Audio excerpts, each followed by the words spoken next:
각 시대의 대징투 제27장 신앙 부흥과 참된 회개. 신앙 부흥과 죄의 자각.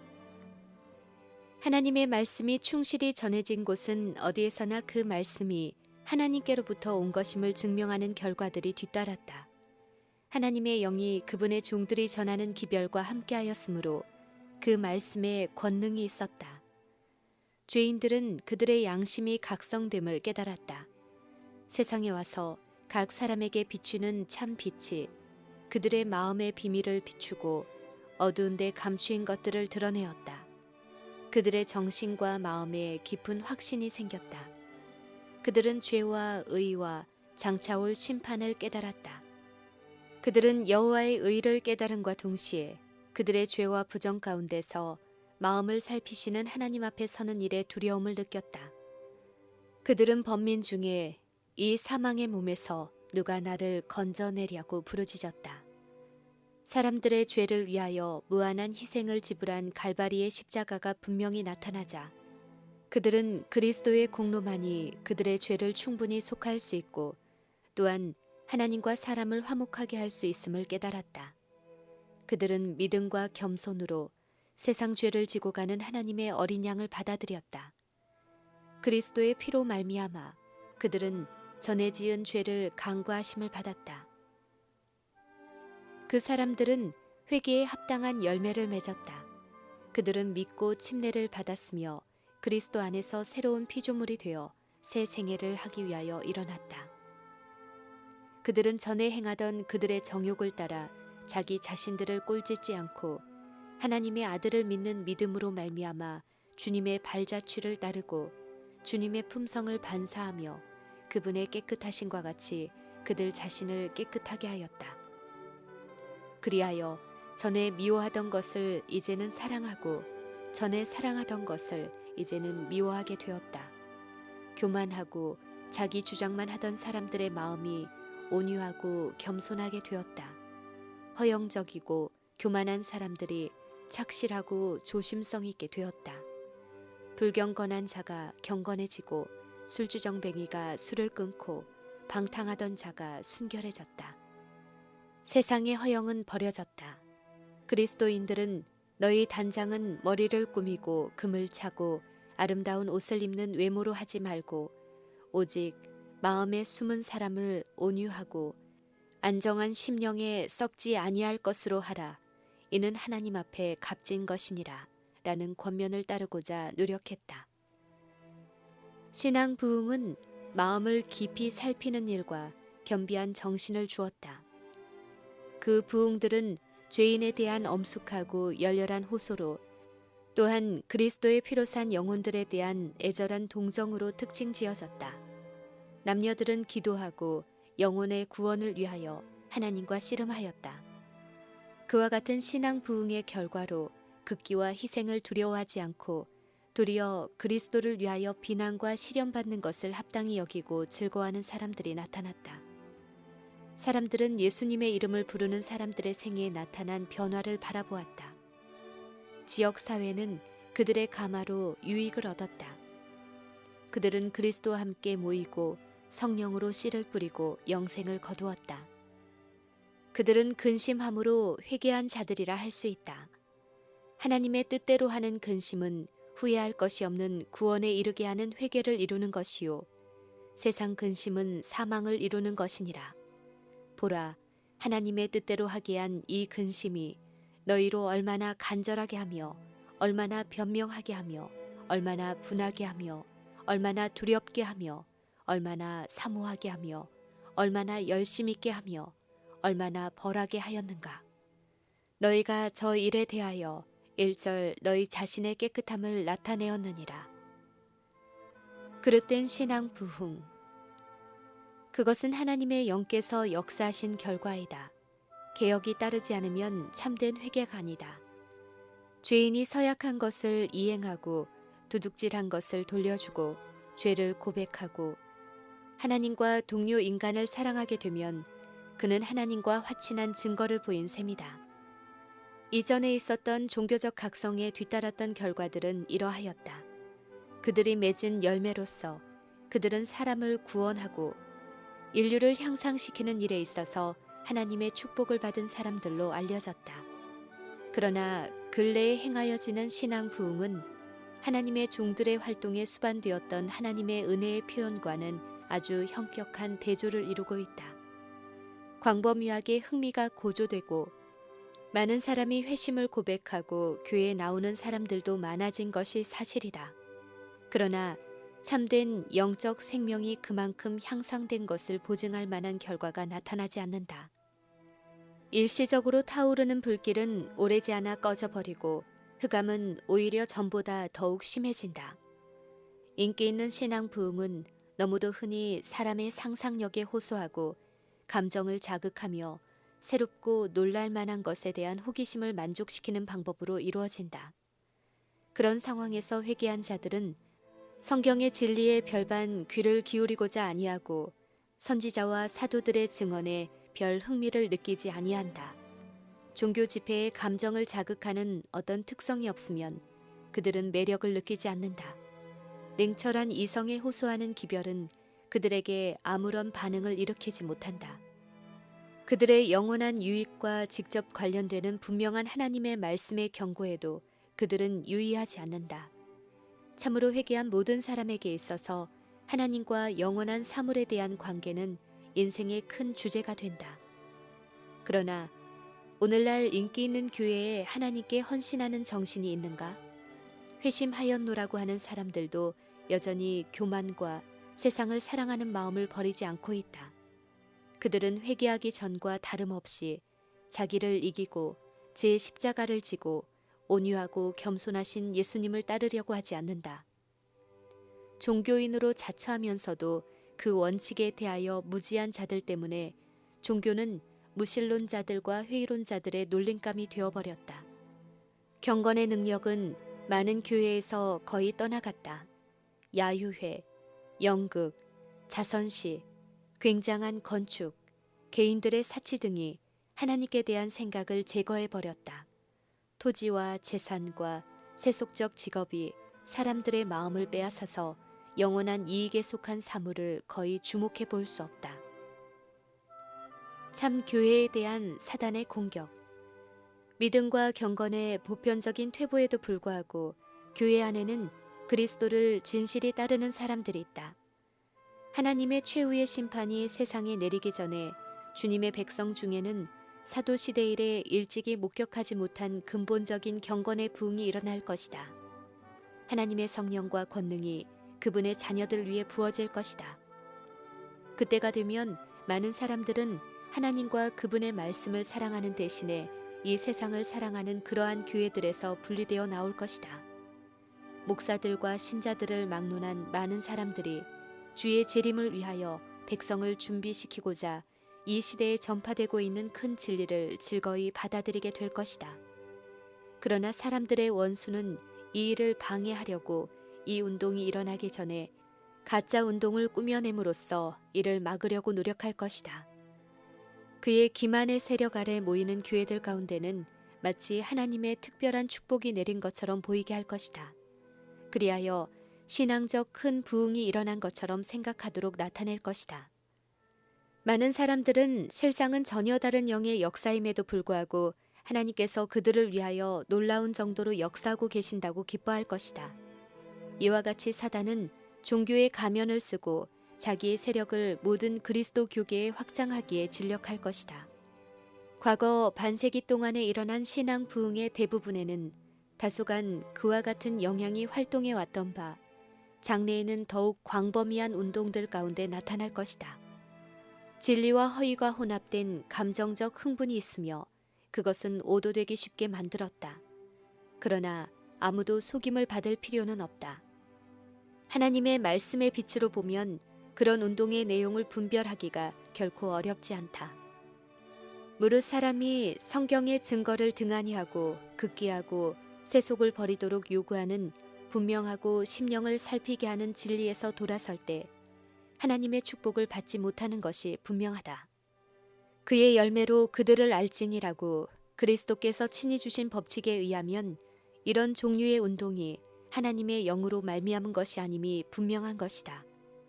하나님께서는 진리를 통하여 당신 자신에 관한 계시를 주셨다. 그러므로 그 말씀을 받아들이는 사람은 모두 사단의 속임수에서 보호를 받는다. 오늘날 일반 종교계에 널리 퍼져 있는 악이 들어오도록 문이 열린 것은 진리들을 등한히 한 결과이다. 따라서 하나님의 율법의 특성과 중요성은 대부분 상실되었다. 하나님의 율법의 성격과 영속성과 그 의무에 대한 그릇된 개념이 회개와 성화의 관계에 대한 오류를 가져왔고, 그 결과로 교회 내의 경건의 표준이 낮아졌다. 우리 시대의 신앙 부흥 가운데 하나님의 영과 권능이 결핍된 원인이 여기에 있다. 교회의 미지근한 상태. 오늘날 각 교파에서 경건한 신자들이 이 사실을 인정하고 개탄하고 있다. 에드워드 A. 파크 교수는 종교계가 당면한 위기를 보고 이렇게 말한다. 위험의 한 가지 원인은 강단에서 하나님의 율법을 강조하는 일을 게을리하는 것이다. 옛날에는 강단이 양심의 소리가 메아리치는 곳이었다. 우리의 가장 유명한 설교자들은 주님의 본을 따라 강단에서 율법과 그 교훈과 그 엄숙한 명령을 명백히 가르쳐 줌으로써 언제나 놀랄만한 능력을 보여주었다. 그들은 항상 두 가지 큰 원리를 반복하여 말하였으니 곧 율법이 하나님의 완전하심을 나타내는 사본이며 율법을 사랑하지 않는 자는 복음도 사랑하지 않는 자라는 두 가지의 큰 원리를 반복하였다. 왜냐하면 율법은 복음과 마찬가지로 하나님의 참 품성을 반사하는 하나의 거울이기 때문이다. 이 율법을 사랑하지 않는 위험은 죄의 흉악성, 죄의 영향이 미치는 범위, 죄의 결점들을 과소평가하는 위험을 가져온다. 율법을 거역함으로 조성되는 악은 그 율법이 지닌 의에 비례된다. 이미 언급한 위험과 밀접한 관계를 가진 것은 하나님의 공의를 과소평가하는 위험이다. 오늘날 강단에서 일반적으로 주장하는 경향은 하나님의 공의를 하나님의 자비와 분리시키고 그 자비를 원칙으로 높이지 않고 하나의 감정으로 전락시키는 것이다. 이른바 신신학은 하나님께서 결합시켜 놓은 것을 산산조각으로 해체시켜 버렸다. 하나님의 율법은 선한 것인가 악한 것인가? 물론 선한 것이다. 그러므로 공의도 선한 것이다. 왜냐하면 공의는 율법을 집행하게 하는 위치에 있기 때문이다. 하나님의 율법과 공의, 인간의 불순종과 죄의 범위를 과소평가하는 습관 때문에 사람들은 죄를 속하기 위하여 마련된 은혜도 과소평가하는 습관을 이루기 쉽다. 그리하여 사람들은 그 마음속에서 복음의 가치와 중요성을 잃어버리게 되고 미구의 성경 자체까지도 내어버리게 된다. 그릇된 율법관. 많은 종교 지도자들은 그리스도께서 당신의 죽음으로 율법을 폐하셨기 때문에 그 이후부터 사람이 율법의 요구에 해방되었다고 주장한다. 그중 어떤 사람들은 율법을 마치 무거운 멍에처럼 나타내고 율법의 속박과 복음 아래서 누릴 수 있는 자유를 대조적으로 말한다. 그러나 선지자들과 사도들은 하나님의 거룩한 율법을 그렇게 생각하지 않았다. 다윗은 내가 주의 법도를 구하였사오니 자유롭게 행보할 것이오며 라고 하였다. 사도 야고보는 그리스도께서 돌아가신 후에 십계명을 최고의 법 또한 온전한 율법이라고 말하였다. 또한 요한계시록의 기자는 그리스도께서 십자가에 돌아가신 지 반세기 후에 그 두루마기를 빠는 자, 즉 계명을 지키는 자들은 복이 있으니 이는 저희가 생명나무에 나아가며 문들을 통하여 성에 들어갈 권세를 얻으려 함이로다 라고 하였다. 그리스도께서 당신의 죽음으로써 하늘 아버지의 율법을 폐하셨다는 주장은 아무 근거가 없다. 만일 하나님의 율법이 변경되거나 폐지될 수 있었다면 사람을 죄의 형벌에서 구원하기 위하여 그리스도께서 돌아가실 필요가 없었을 것이다. 그리스도의 죽음은 율법을 폐지하기는커녕 율법의 불변성을 증명해 준다. 하나님의 아들은 율법을 크게 하며 존귀케 하기 위하여 오셨다. 그리스도께서는 내가 율법을 폐하러 온 줄로 생각지 말라. 천지가 없어지기 전에는 율법의 1.1획이라도 반드시 없어지지 아니하고 다 이루리라고 말씀하셨다. 또한 그분께서는 당신 자신에 대하여 나의 하나님이여 내가 주의 뜻 행하기를 즐기오니 주의 법이 나의 심중에 있나이다 라고 엄명하신다. 하나님의 율법은 바로 그 본질상으로 불변이다. 그것은 율법의 창시자이신 하나님의 뜻과 품성을 나타낸다. 하나님이 사랑이시므로 그분의 율법도 사랑이다. 율법의 두 가지 큰 원칙은 하나님께 대한 사랑과 사람에 대한 사랑이다. 사랑은 율법의 완성이다. 하나님의 품성은 의며 진리이다. 그 율법의 본질도 마찬가지이다. 시편 기자는 주의 법은 진리로소이다. 주의 모든 계명이 의로우시니다 라고 말한다. 또한 사도 바울은 율법도 거룩하며 계명도 거룩하며 의로우며 선하도다고 주장한다. 이와 같이 율법은 하나님의 마음과 뜻의 표현이므로 그 창시자와 같이 영구적인 것이 되어야 한다. 사람을 하나님의 율법의 원칙과 일치되게 해주므로 하나님과 사람을 화목하게 해주는 것이 회개와 성화의 사업이다. 태초의 사람은 하나님의 형상대로 창조되었다. 사람은 하나님의 율법과 본성에 완전히 조화를 이루었다.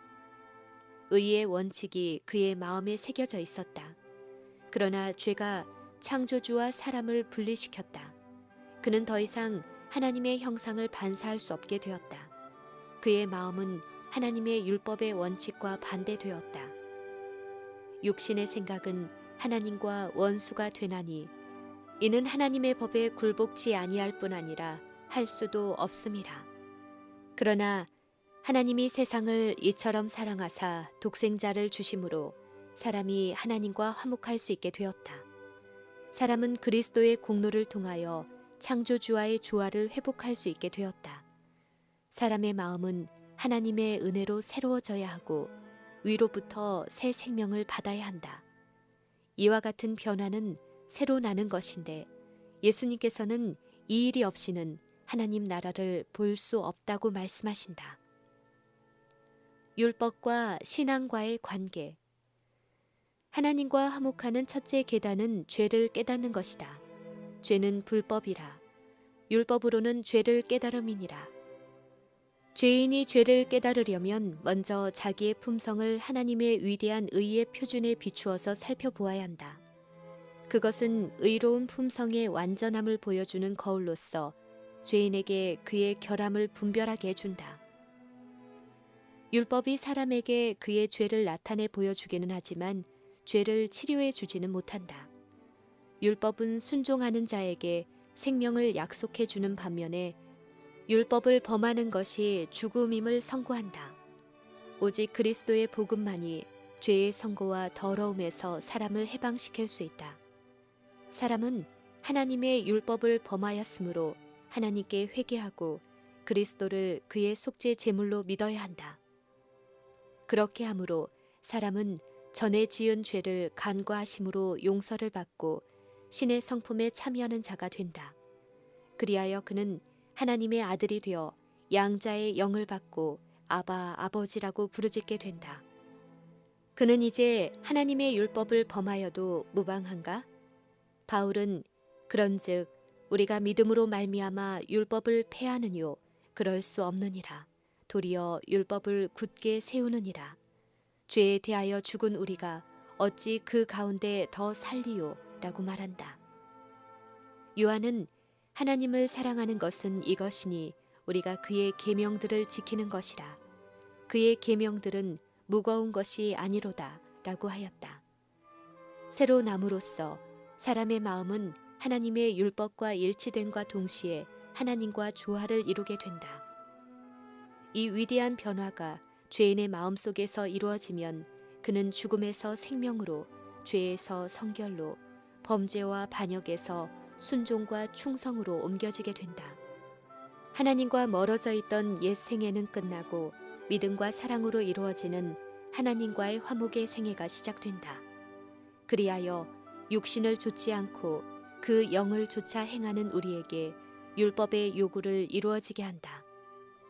그때의 심령에서 내가 주의 법을 어찌 그리 사랑하는지요, 내가 그것을 종일 묵상하나이다 라고 외치게 된다.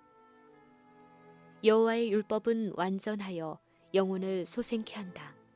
율법이 없으면 사람들은 하나님의 신성성과 순결, 그리고 자기 자신들의 죄와 불결에 대하여 올바른 관념을 가질 수 없다. 그들은 죄에 대하여 진정으로 깨닫지 못하고 회개할 필요성도 느끼지 않는다. 하나님의 율법을 어긴 자로서의 그들의 속절없는 상태를 알지 못하고 속지 않은 그리스도의 피가 필요함을 인정하지도 않는다. 근본적인 마음의 변화도 생애의 개혁도 없이 구원의 소망을 받아들인다. 그리하여 피상적인 회개가 보편화되고 결코 그리스도와 연합한 경험이 없는 많은 사람들이 교회에 들어오게 된다. 성화에 이르는 길. 이와 동시에 하나님의 율법을 등한히 하고 부인하는 데서 생기는 그릇된 성화에 대한 이론들이 오늘날의 종교운동에서 현저한 위치를 차지하고 있다. 이런 이론은 교리상으로 거짓될 뿐만 아니라 실생활에 있어서도 위험한 결과를 초래한다. 그리고 그런 것이 일반에게 환영을 받는 사실을 볼 때 이 점에 대한 성경의 가르침을 명백히 이해하는 것이 참으로 요긴한 일임을 깨닫게 된다. 참된 성화는 성경상 교리이다. 사도 바울은 데살로니가 교회에 보낸 편지에서 하나님의 뜻은 이것이니 너희의 거룩함이라고 주장하였다.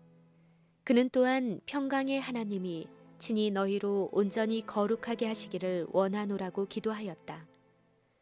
성경은 성결이 무엇이며 그것을 어떻게 얻을 수 있는지 가르쳐 준다.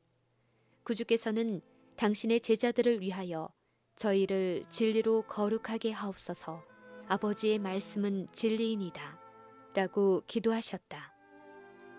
바울은 신자들이 성령 안에서 거룩하게 되어야 한다고 가르쳤다. 그러면 성령께서 하시는 일은 무엇인가? 예수께서는 제자들에게 진리의 성령이 오시면 그가 너희를 모든 진리 가운데로 인도하시리니 라고 말씀하셨다. 그리고 시편 기자는 주의 법은 진리로소이다 라고 말하였다. 하나님의 말씀과 성령을 통하여 하나님의 율법에 구현되어 있는 의의 큰 원칙들이 사람들에게 알려진다. 하나님의 율법은 거룩하며 의로우며 선하며 완전하신 하나님을 그대로 나타내 주므로 그런 율법에 순종할 때 이루어지는 품성도 또한 거룩하여진다. 그리스도는 그런 품성의 완전한 모본이시다. 그분께서는 내가 아버지의 계명을 지켜 항상 그의 기뻐하시는 일을 행한다고 말씀하셨다. 그리스도를 따르는 사람들은 그분과 같이 되어야 한다. 그들은 하나님의 은혜를 힘입어 그분의 거룩한 율법의 원칙과 일치한 품성을 이루어야 한다. 이것이 성경이 가르치는 성화이다. 이 일은 오직 그리스도를 믿는 믿음을 통하여 하나님의 영에 내재하시는 능력으로 말미암아서만 성취될 수 있다. 사도 바울은 신자들에게 두렵고 떨림으로 너희 구원을 이루라. 너희 안에서 행하시는 이는 하나님이시니 자기의 기쁘신 뜻을 위하여 너희로 소원을 두고 행하게 하시나니 라고 권고하였다. 그리스도인은 죄의 유혹을 받을 것이다. 그러나 그는 언제나 그것을 대항하여 싸울 것이다. 그러므로 그리스도의 도움이 필요하다. 사람의 연약함이 하나님의 능력과 연합될 때 믿음으로 우리 주 예수 그리스도로 말미암아 우리에게 이김을 주시는 하나님께 감사하노라고 부르짖게 된다. 성경은 성화의 과업이 점진적으로 이루어짐을 분명히 알려준다. 죄인이 회개하여 속죄의 피로 말미암아 하나님과 화목해질 때부터 그리스도인 생애가 시작된다. 이때부터 그는 완전한 데 나아가서 그리스도의 장성한 분량이 충만한 데까지 자라나야 한다. 사도 바울은 오직 한 일, 즉 뒤에 있는 것은 잊어버리고 앞에 있는 것을 잡으려고 표대를 향하여 그리스도 예수 안에서 하나님이 위에서 부르신 부름의 상을 위하여 쫓아가노라고 말하였다.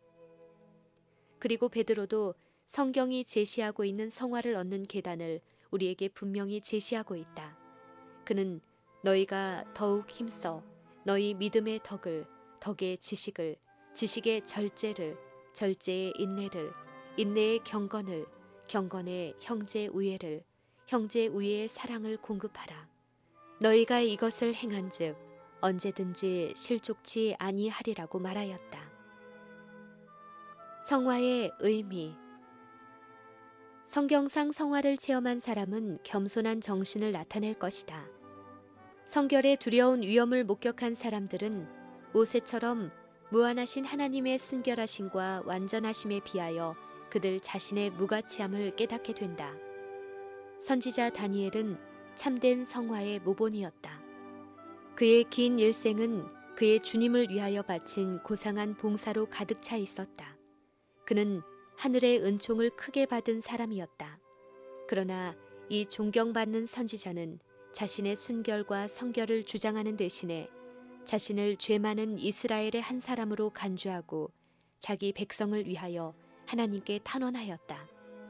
우리가 주의 앞에 간구하옵는 것은 우리의 의를 의지하여 하는 것이 아니요 주의 큰 긍휼을 의지하여 함이니이다. 우리가 범죄하였고 악을 행하였나이다. 그는 다시 내가 이같이 말하여 기도하며 내 죄와 및 내 백성 이스라엘의 죄를 자복하나이다 라고 하였다. 그 후에 하나님의 아들이 나타나서 교훈을 주셨을 때 그는 내 몸에 힘이 빠졌고 나의 아름다운 빛이 변하여 썩은 듯 하였고 나의 힘이 다 없어졌다고 하였다. 욥도 폭풍 가운데서 주님의 음성을 듣고 내가 스스로 하나고 티끌과 제 가운데서 회개하나이다 라고 부르짖었다. 또 이사야는 스랍들이 주님의 영광을 보고 거룩하다 거룩하다 거룩하다 만군의 여호와여 하고 창화하는 소리를 듣고 화로다 나여 망하게 되었도다 라고 크게 외쳤다. 바울은 셋째 하늘로 이끌려가서 사람의 말로 표현할 수 없는 말을 들은 후 자기 자신을 가리켜 모든 성도 중에 지극히 작은 자보다 더 작은 나라고 말하였다. 예수님의 품에 안겨서 사랑을 받은 요한은 그분의 영광을 보고 천사의 발 앞에 엎드려져 죽은 것 같이 되었다. 갈바리 십자가의 그늘 밑에 걸어가는 사람들은 자고하거나 죄에서 해방되었다고 으스대는 주장을 할 수 없다. 그들은 하나님의 아들의 심장을 파열시킨 고뇌의 원인이 자기들의 죄였다는 것을 느끼며 그런 생각이 그들을 스스로 겸비하게 할 것이다. 그리스도와 가장 가까이 생애하는 사람들은 인간의 죄악과 약점을 가장 분명히 깨닫고 그들의 유일한 희망이 십자가에서 돌아가셨다가 다시 부활하신 구주의 공로에 있다는 것을 알게 된다. 오늘날의 종교계에서 성화를 두드러지게 논의하고 있지만 자아를 높이고 하나님의 율법을 무시하는 정신과 병행시키고 있기 때문에 그것이 성경의 종교와는 거리가 먼 상태에 놓여 있다. 그렇게 주장하는 자들은 성화가 순간적인 것이며 오직 믿음으로만 완전한 성결을 얻을 수 있다고 가르친다. 그들은 믿기만 하면 축복은 내 것이다 라고 말한다. 받는 자 편에서는 그 이상의 노력을 할 필요가 없는 듯이 생각한다. 동시에 그들은 하나님의 율법의 권위를 부인하고 그들의 계명을 지켜야 할 의무에서 해방되었다고 주장한다. 그러나 하나님께 기쁨을 돌리는 일이 됨과 동시에 그분의 품성과 뜻의 표현이 되는 원칙에 조화되지 않으면서 사람이 하나님의 품성과 뜻에 일치하는 성결을 이룰 수 있겠는가? 아무런 투쟁도 극기도 세속적인 어리석음도 버리는 일을 요구하지 않는 안이한 종교를 믿고자 하는 욕망이 필경 믿음으로만 이루어진 교리, 곧 통속적인 믿음의 교리를 만들었다. 그러나 하나님의 말씀은 어떻게 말하고 있는가? 사도 야고보는 다음과 같이 말한다. 내 형제들아, 만일 사람이 믿음이 있노라 하고 행함이 없으면 무슨 이익이 있으리요? 그 믿음이 능히 자기를 구원하겠느냐? 이와 같이 행함이 없는 믿음은 그 자체가 죽은 것이라. 우리 조상 아브라함이 그 아들 이삭을 제단에 드릴 때에 행함으로 의롭다 하심을 받은 것이 아니냐. 네가 보거니와 믿음이 그의 행함과 함께 일하고 행함으로 믿음이 온전케 되었느니라. 이로 보건대 사람이 행함으로 의롭다 하심을 받고 믿음으로만 아니니라. 거룩한 산 제물. 하나님의 말씀의 증언은 이와 같이 사람을 유혹에 빠뜨리는 행함이 없는 믿음의 교리를 반대한다. 은혜를 받는 데 필요한 조건을 이행하지 않으면서 하나님의 은총을 받겠다고 주장하는 것은 믿음이 아니라 참남된 억측이다. 왜냐하면 참된 믿음은 성경의 약속과 법도에 근거를 두고 있기 때문이다. 하나님의 요구 중 한 가지를 고의적으로 범하면서 거룩해질 수 있다는 신조를 가지고 스스로 속지 말라. 죄인 줄 알면서 범하게 되면 깨우쳐주는 성령의 음성을 침묵해 하고 자신을 하나님에게서 떠나가게 한다. 죄는 불법이며 범죄하는 자마다 그를 보지도 못하였고 그를 알지도 못하였다. 요한은 그의 편지서들을 통하여 사랑을 충분하게 묘사하고 있지만 그는 하나님의 율법을 범하는 생애를 하면서도 거룩하게 될 수 있노라고 주장하는 부류에 속한 사람들의 참 모습을 나타내기에 주저하지 아니한다. 저를 아노라 하고 그의 계명을 지키지 아니하는 자는 거짓말하는 자요 진리가 그 속에 있지 아니하되 누구든지 그의 말씀을 지키는 자는 하나님의 사랑이 참으로 그 속에서 온전케 되었느니라. 여기에 모든 사람의 신앙 고백을 검토해 볼 수 있는 시금석이 있다. 우리는 하나님께서 하늘과 땅에서 성결의 표준으로 정해주신 유일의 척도로 재어보지 않고서는 어떤 사람도 성결하다고 할 수 없다. 도덕적 율법의 가치를 느끼지 않는 자들, 하나님의 계명을 소홀히 하거나 등한히 여기는 자들, 계명 중에 지극히 작은 것 하나라도 범하고 또 그렇게 남을 가르치는 자들은 하나님의 눈에 존중이 여겨질 수 없다. 그러므로 우리는 그들의 주장이 근거 없는 것임을 알 수 있다. 죄가 없노라고 주장하는 그 자체가 성결에서 참으로 멀리 떨어져 있다는 증거가 된다. 사람이 하나님의 무한하신 순결과 성결에 대한 진정한 개념을 이해하지 못하고 그들이 반드시 하나님의 품성과 일치되는 사람들이 되어야 한다는 것을 알지 못할 때, 또한 예수님의 순결과 고상한 모습 그리고 사악하고 지독한 죄의 성질에 대하여 진정한 개념을 깨닫지 못할 때 사람들은 자기 자신을 성결하다고 생각할 수 있다. 사람이 자기와 그리스도와의 거리를 멀리하면 할수록 하나님의 품성과 그분의 요구에 대한 개념이 부족하면 부족할수록 자신이 자기 자신의 눈에 의롭게 보인다. 성경에서 설명한 성화는 전인, 곧 영과 혼과 몸을 다 포함한다. 바울은 데살로니가인들에게 보낸 편지에서 너희 온 영과 혼과 몸이 우리 주 예수 그리스도로 강림하실 때에 흠없게 보존되기를 원하노라 라고 기도하였다. 그는 또한 내가 하나님의 모든 자비하심으로 너희를 권하노니 너희 몸을 하나님이 기뻐하시는 거룩한 산 제사로 드리라. 이는 너희의 드릴 영적 예배니라고 편지하였다. 고대 이스라엘 시대에 하나님께 드리는 모든 희생 제물들은 모두 엄밀히 검사되었다.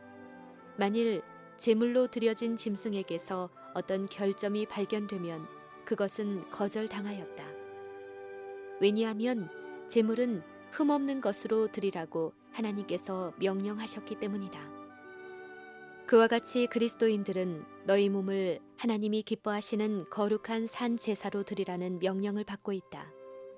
이 목적을 이루기 위하여 그들은 자신들의 모든 능력들을 최선껏 양보한 상태로 유지하여야 한다. 마음과 몸의 능력을 약화시키는 모든 행위는 사람으로 하여금 그의 창조주를 위한 봉사에 부적당하게 만든다.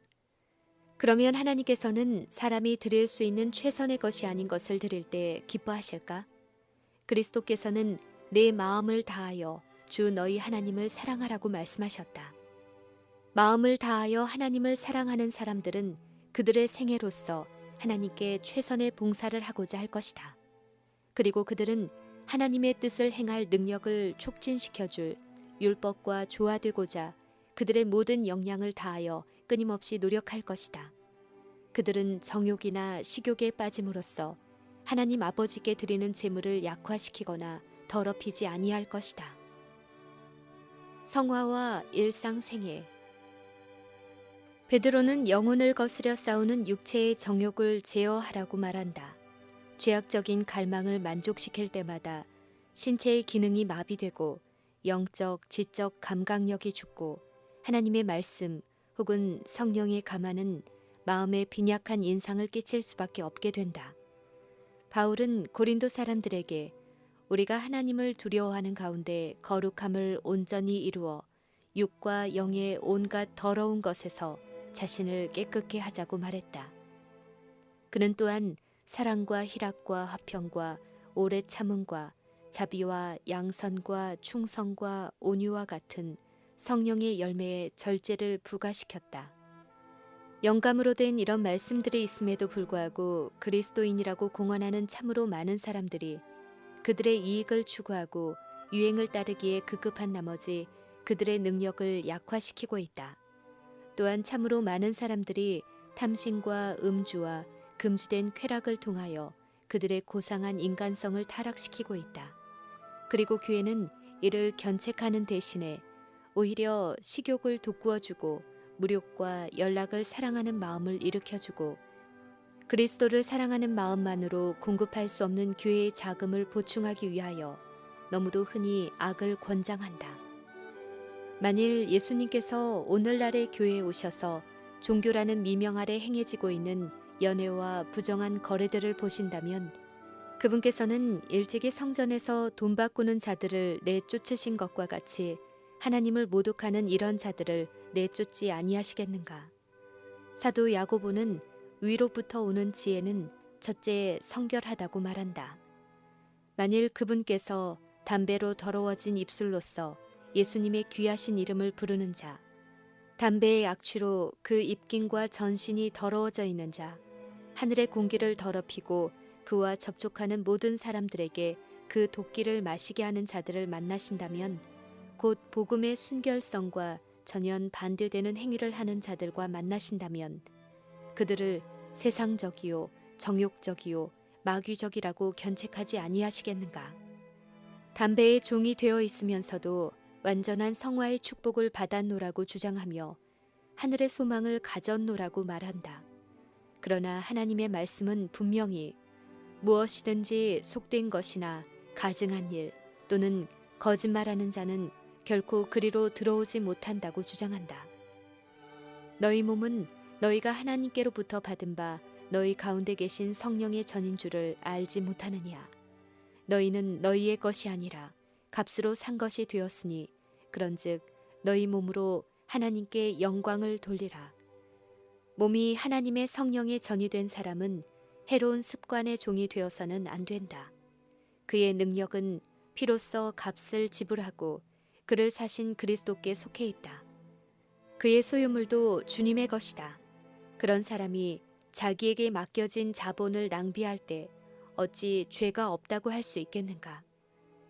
그리스도인이라고 공언하는 사람들이 해마다 막대한 금액을 쓸데없고 해로운 일들에 낭비하고 있는 동안 많은 사람들이 생명의 말씀을 얻지 못하여 멸망해 가고 있다.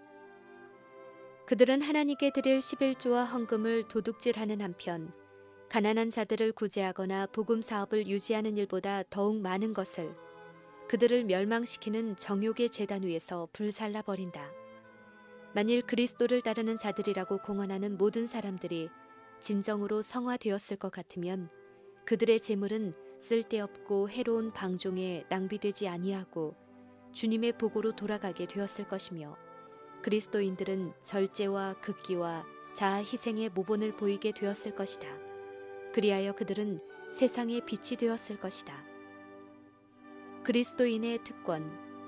세상은 자아 방종에 빠져 있다. 육신의 정욕과 안목의 정욕과 이생의 자랑이 많은 사람들을 지배하고 있다. 그러나 그리스도를 따르는 사람들은 고상한 부르심을 받고 있다. 너희는 저희 중에서 나와서 따로 있고 부정한 것을 만지지 말라. 하나님의 말씀의 빛에 의하면 세속적 만족과 죄악적 습관을 완전히 내어버리지 않으면 성화가 진실한 것이 될 수 없다는 우리의 주장이 정당함이 입증된다. 저희 중에서 나와서 따로 있고 부정한 것을 만지지 말라는 조건에 응하는 사람들에게 하나님께서는 내가 너희를 영접하여 너희에게 아버지가 되고 너희는 내게 자녀가 되리라고 약속하신다. 하나님께 속한 일에 풍부하고 풍성한 경험을 가지는 것이 모든 그리스도인의 특권이요 의무이다. 예수께서는 나는 세상의 빛이니 나를 따르는 자는 어두움에 다니지 아니하고 생명의 빛을 얻으리라고 말씀하셨다. 의인의 길은 돋는 햇볕 같아서 점점 빛나서 원만한 광명에 이른다. 믿음과 순종의 길은 매 걸음마다 어두움이 조금도 없으신 세상의 빛과 더욱 밀접한 관계를 가지게 해준다. 의의 태양 되시는 그리스도의 밝은 빛이 하나님의 종들에게 비칠 때 그들은 그분의 빛을 반사하게 된다. 마치 별들이 하늘에 큰 빛이 있어서 그 영광으로 저들이 빛나고 있다는 것을 말해주는 것처럼 그리스도인들은 우주의 보좌에 찬양과 모본의 대상이 되기에 합당한 품성을 가지신 하나님께서 좌정에 계시다는 것을 나타내야 한다. 하나님의 영의 은혜와 그분의 품성의 순결과 성결은 그분의 증인들로 말미암아 드러나게 될 것이다. 바울은 골로새인들에게 보내는 편지에서 하나님의 자녀들에게 주신 풍성한 축복을 밝혔다. 우리도 너희를 위하여 기도하기를 그치지 아니하고 구하노니 너희로 하여금 모든 신령한 지혜와 총명에 하나님의 뜻을 아는 것으로 채우게 하시고 주께 합당히 행하여 범사에 기쁘시게 하고 모든 선한 일에 열매를 맺게 하시며 하나님을 아는 것에 자라게 하시고 그 영광의 힘을 좇아 모든 능력으로 능하게 하시며 기쁨으로 모든 견딤과 오래 참음에 이르게 하시기를 원하노라. 그는 또한 에베소 교회 형제들에게 그리스도인의 특권이 얼마나 고귀한 것인지를 깨닫기를 바라는 편지를 보냈다. 그는 그들에게 가장 의미 깊은 말로 지극히 높으신 하나님의 자녀들이 소유할 놀라운 능력과 지식을 열어서 보여준다. 성령으로 말미암아 속사람을 능력으로 강건하게 하옵시며 사랑 가운데서 뿌리가 박히고 터가 굳어져서 능히 모든 성도와 함께 지식에 그 넘치는 그리스도의 사랑을 알아 그 넓이와 길이와 높이와 깊이가 어떠함을 깨닫는 것이 그들의 특권이었다. 그리고 하나님의 모든 충만하신 것으로 너희에게 충만하게 하시기를 구하노라고 기도하므로 그 사도의 간구는 절정에 이르게 된다. 우리가 하늘에 계신 우리 아버지의 약속을 믿는 믿음을 통하여 도달할 수 있는 높은 표준이 여기에 밝혀져 있다. 그리고 그 표준에 도달할 때 우리는 그분의 요구를 이루게 된다. 그리스도의 공로로 우리는 무한한 능력을 가지신 하나님의 보좌에 가까이 나아갈 수 있다. 자기 아들을 아끼지 아니하시고 우리 모든 사람을 위하여 내어주시니가 어찌 그 아들과 함께 모든 것을 우리에게 은사로 주지 아니하시느뇨. 아버지께서 당신의 아들에게 성령을 아낌없이 주셨으므로 우리들도 그 영으로 충만함을 입을 수 있다. 예수님께서는 말씀하신다. 너희가 악할지라도 좋은 것을 자식에게 줄 알거든 하물며 너희 천부께서 구하는 자에게 성령을 주시지 않겠느냐. 내 이름으로 무엇이든지 내게 구하면 내가 시행하리라. 구하라. 그리하면 받으리니 너희 기쁨이 충만하리라.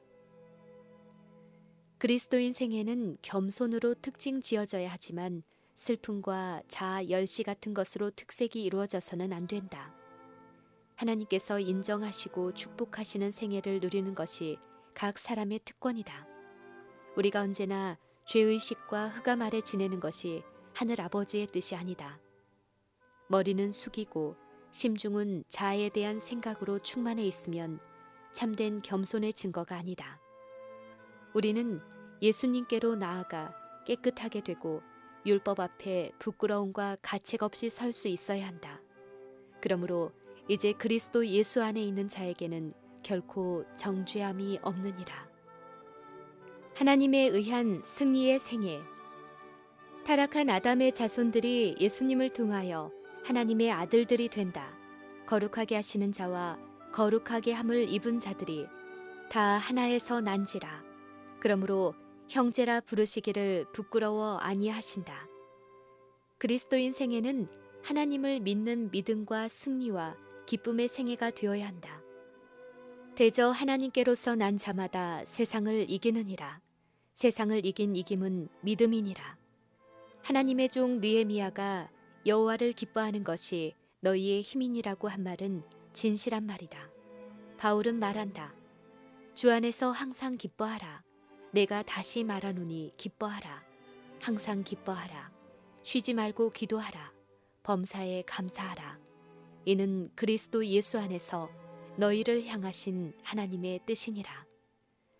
그와 같은 일들이 성경상 회개와 성화의 열매이다. 그러나 하나님의 율법 가운데 밝혀진 의의 큰 원칙을 일반 그리스도 교계에서 매우 등한히 여기게 되었으므로 이러한 결과는 아주 드물게 볼 수밖에 없다. 이것이 바로 일찍이 신앙 부흥의 특징이 되었던 하나님의 성령의 심오하고 영속적인 역사를 거의 볼 수 없는 이유이다. 우리는 바라봄으로써 변화된다. 사람들이 하나님께서 그분의 품성의 완전하심과 거룩하심을 사람들에게 밝히 보여주신 거룩한 원칙들을 무시하고 사람들의 교훈과 이론에 집착할 때 교회 안에서 산 경건성을 잃어버리는 결과가 초래되는 일은 참으로 놀라운 일이다. 주님께서는 내 백성이 생수의 근원되는 나를 버린 것과 스스로 웅덩이를 판 것인데 그것은 물을 저축지 못할 터진 웅덩이니라 라고 말씀하셨다. 복 있는 사람은 악인의 꾀를 좇지 아니하며 오직 여호와의 율법을 즐거워하여 그 율법을 주야로 묵상하는 자로다. 저는 시냇가에 심은 나무가 시절을 쫓아 과실을 맺으며 그 잎사귀가 마르지 아니함 같으니 그 행사가 다 형통하리로다.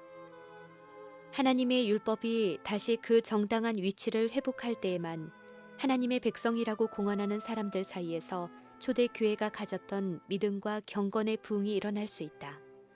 여호와께서 이같이 말씀하시되 너희는 길에 서서 보며 옛적 길 곧 선한 길이 어디인지 알아보고 그리로 행하라. 너희 심령이 평강을 얻으리라.